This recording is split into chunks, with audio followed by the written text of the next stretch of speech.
Chapter 1, Introduction to Human Communication.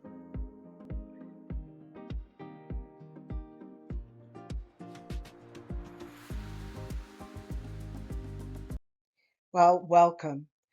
So let's begin by discussing an introduction to human communication, shall we?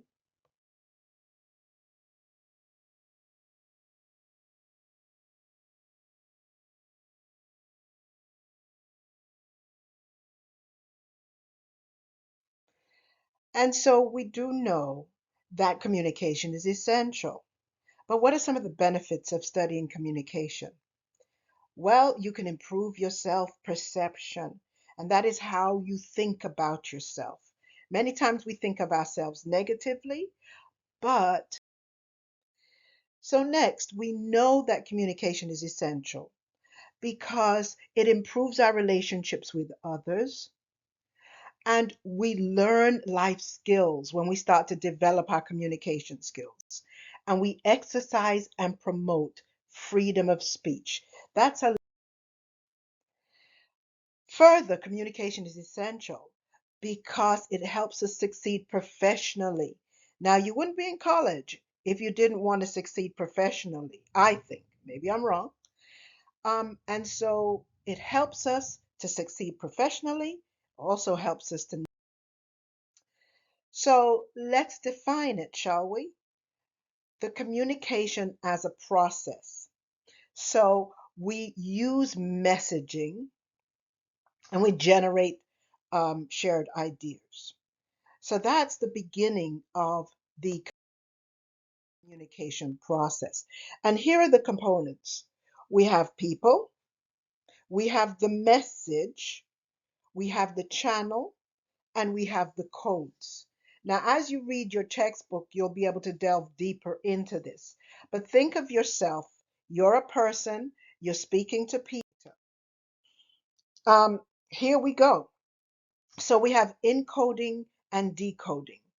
And as you read your text, you'll notice that we encode messages and we decode them. And what that means is it's the way we perceive the message itself that's being either communication principles. So it begins with the self and involves others. And we're going to delve into the self in the next module.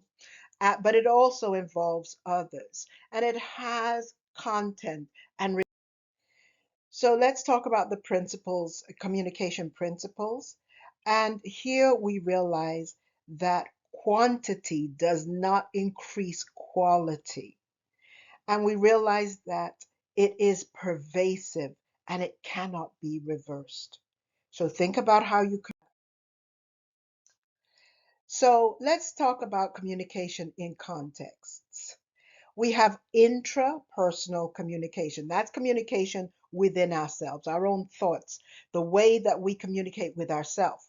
And we all do communicate with ourselves. Interpersonal communication is class. So, intrapersonal communication is the most intimate. It is with ourselves.